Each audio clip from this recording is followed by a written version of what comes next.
Well, just when you thought you might have a quiet cruise news day, Wednesday comes along and slaps you right in the face. CDC is finally lowering their travel advisory against cruising. Carnival Cruise Line finally has a plan for that $10 testing at the pier.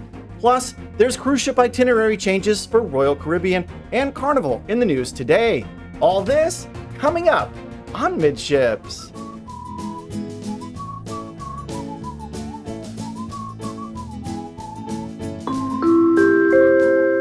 Well, hey, and welcome to the Midships YouTube channel. I'm your Captain Corey, and thank you so much for stopping by the channel today. Well, like I said there in the introduction, there's tons of cruise news. I was not expecting any of it. And why don't we just go ahead and start with the big one coming out from the CDC. From thepointsguy.com by Ashley Kosciolek.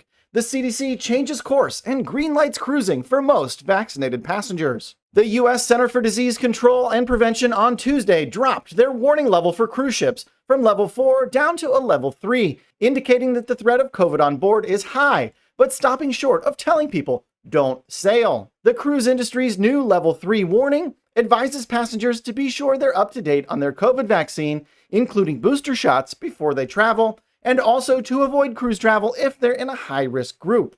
Way back on December 30th of last year, CDC raised the cruise industry's travel warning level all the way to level 4, the highest there is. And in a statement from the Cruise Line International Association, or CLIA, they say, the decision by the CDC to lower the travel health notice threat for cruise ships is a step in the right direction. And here at the Midships channel, I couldn't agree more with that statement coming out from CLIA that the protocols on board ships, they are truly unmatched by anything that you see anywhere else around the world. The new travel advisory comes hand in hand with the new vaccine designation system that was rolled out by the CDC for cruise ships on February 9th, nearly a month after their voluntary conditional sailing order expired.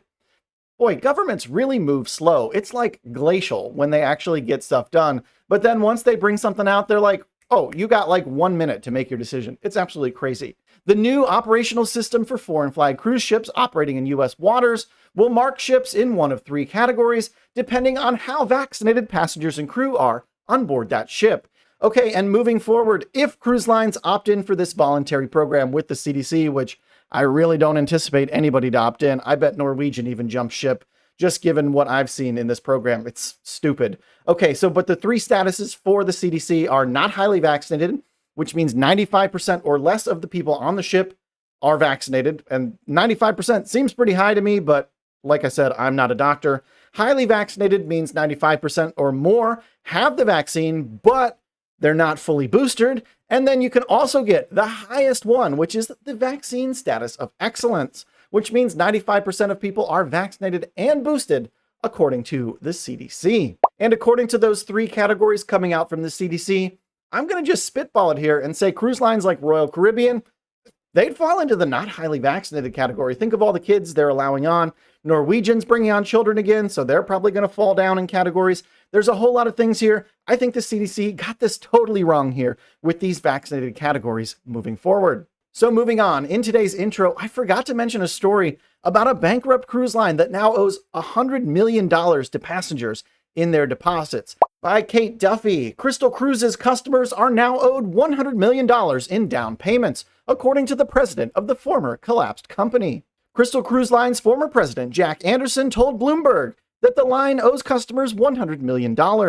Most people paid via credit card, but those who paid with cash may not get their refunds, according to the former CEO. And the former CEO of Crystal Cruise Line went on to say that because most of their assets were not liquid, they ended up with a bank account balance of $0 in the end. I want to remind you, linked in the description below this video, there's a link to my Amazon influencer store. That's where you can find all of the products I take with me on every single cruise. Things that you didn't even know you needed, but now you can't live without once you've had them.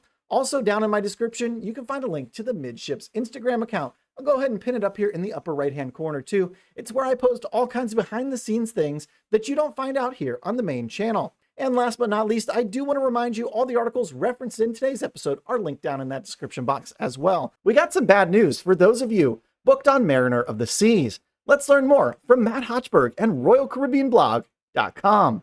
Royal Caribbean has canceled cruises aboard Mariner of the Seas in early 2023 to allow more time in dry dock. Royal Caribbean informed guests with a Mariner of the Seas cruise booked in early 2023 that their cruises have been canceled.